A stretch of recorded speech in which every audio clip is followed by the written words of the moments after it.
আজকের টমেটো সসটা হবে একদম দোকানের মতো পারফেক্ট একটা টমেটো সস, অনেক বেশি মজার। আশা করি রেসিপি আপনাদের কাছে ভালো লাগবে। ভালো লাগলে লাইক কমেন্ট করে পাশে থাকবেন। তাহলে চলুন রেসিপিটা দেখে নিই। আমার মনে হয় টমেটো সস সবসময় অল্প অল্প রান্না করে অল্প খেয়ে তারপর আবার অল্প রান্না করা ভালো, কারণ একসাথে টমেটো সস রাখা হলে আসলে নষ্ট হয়ে যায়, আর না হয় ফ্রিজার বিডিপ দিতে হয় আর কি। যাই হোক, এই যে আমি কিছুটা পরিমাণে টমেটো এখানে ছোট ছোট টুকরা করে নিয়েছি, একদম পাকা টমেটো। আর এখানে এক টুকরো দেখতে পাচ্ছেন আদা, 4টা রসুনের খোসা দিয়েছি, আর পেঁয়াজ কুচি দিয়েছি এখানে 1 টেবিল চামচের মতো, যেহেতু টমেটো কম। 2টা শুকনো মরিচ দিয়েছি আমি, দেখতে পাচ্ছেন।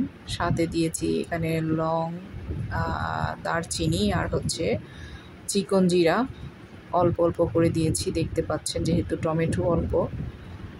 পাশাপাশি দিয়েছি এখানে কিছুটা পরিমাণে গোলমরিচের গুঁড়া, আর একটু লবণ, সাথে সিরকা দিয়েছি।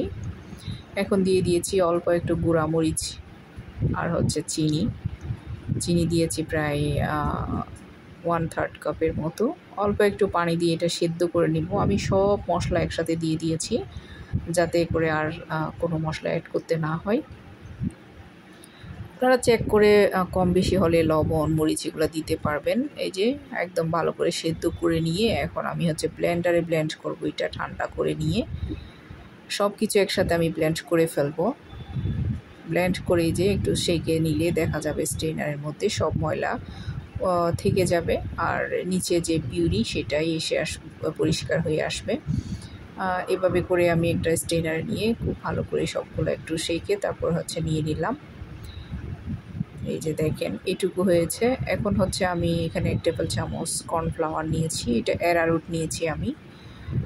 আপনারা কর্নফ্লাওয়ারও দিতে পারেন। অ্যারারুটের মধ্যে আমি একটুখানি পানি দিয়ে খুব ভালো করে মিক্স করে তারপর সসের মধ্যে দিয়ে দিয়েছি।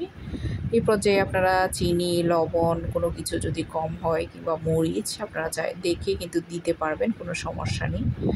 আমি এখন সিরকাটা দিয়ে শুধুমাত্র একটু চুলায় ভালো করে জাল করে নিব, একটু ঘন করে নিব আর কি। আর আমি যে যে মশলাগুলো দিয়েছি ওগুলো দিয়ে আপনারা ট্রাই করে দেখতে পারেন, একদম দোকানের মতো টেস্ট আসবে।